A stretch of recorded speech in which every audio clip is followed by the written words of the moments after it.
We're here at the scene of Lindsey Boyle, who tragically fell from the tree one day in the storm while in her treehouse. Little Lindsey Boyle was only 10 years old and loved by not many. As you can see here, the treehouse was very poorly constructed by Lindsey herself, and the log that she fell on actually pierced her stomach and killed her, quite tragically. Breaking news! Krakatoa just exploded! The explosion of Krakatoa was so large that 2/3 of the island was blown into the air into the surrounding ocean. This left a void in the ocean, which quickly filled with water. This water rushed into it, creating an enormous wave, which is called a tsunami, meaning harbor wave in Japanese. Thank you for that insightful description, Maneh. The explosion of Krakatoa was so loud that the explosion could be heard over 3,000 miles away on the island of Madagascar. Here we have Victoria and Maneh describing for us the formation of the tsunami and the pyroclastic flows that occurred on Krakatoa. So this is Krakatoa before the explosions began. Here, it's already started to erupt a little bit, as you can see that the ash is going into the air and lava is spewing out of the top. Later on, here, when some lava might hit some loose rock, it'll begin a pyroclastic flow, which consists of rocks, debris, hot ash, and smoke. These flows can travel over the water, and they destroyed many nearby islands. They went up to 40 miles out into sea. And then over here, they also created tsunamis, which happened when the pyroclastic flow caused displacement of lots of water, which also destroyed the nearby islands. In less than 1 hour from the initial explosion, the column of ash was 30 miles high, fanning out in all directions. Soon, it would engulf both land and sea.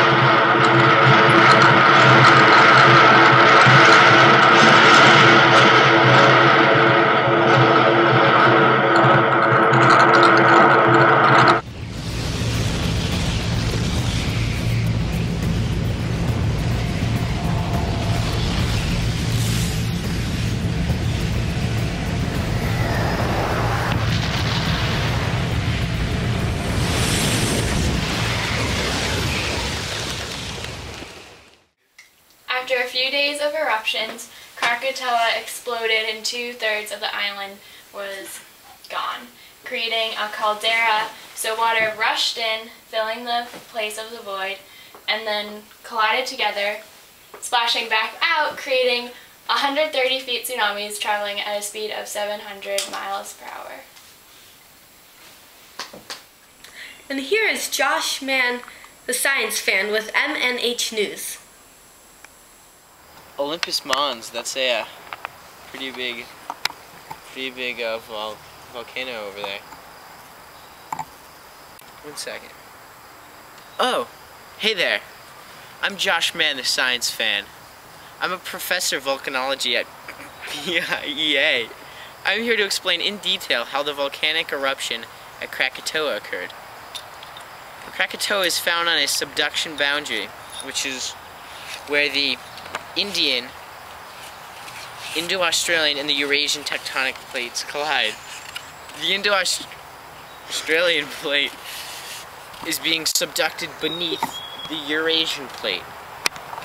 When this happens, magmatic movement is heating the land above this subduction zone, which you can see here, which is causing the formation of the Palau Islands, which is where the volcano Krakatoa is.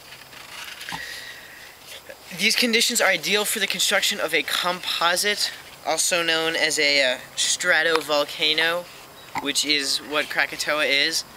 Stratovolcanoes are known for their violent volcanic eruptions, due to the high viscosity basaltic lava and the high gas content.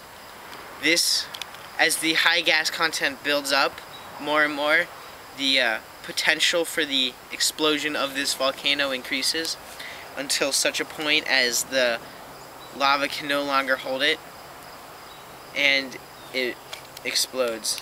The magma in the magma chamber blows the top, and the lava then flows down the mountain very slowly due to the high viscosity.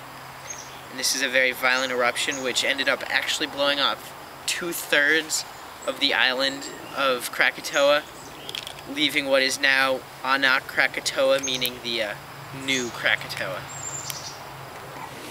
What we have now for you is an MNH exclusive of the recently erupted Krakatoa. On site we have correspondent Victoria Vierstra interviewing 2 survivors of the eruption, 2 fishermen named Tootie and Fruity. To you, Victoria. Hello, we're here with Tootie and Fruity who witnessed Krakatoa's explosion. Can you tell us what you saw? Yes, first, for a couple of weeks before the huge eruption, Krakatoa had a couple of smaller eruptions with ash that went up into the air for 30 miles. Wow. Can you tell us about the big explosion? Yeah, the big explosion was the biggest sound ever. The rocks came tumbling down the mountain. Yeah, we heard that people in Madagascar could hear the noise. Yes, we lost our hearing for a while. Then there was this great cloud of dust, and it looks like rocks and ash coming down the rest of the slopes. Yes, those are called pyroclastic flows. Oh, interesting. Yeah. There were those. They were traveling on top of the water. And also there was the tsunami. We didn't see it because we were too close, and it would have just been a slight ripple in the water, but we saw that it devastated the nearby islands. Yes, well, we're glad you came out safely. Thank you. Tootie and Fruity.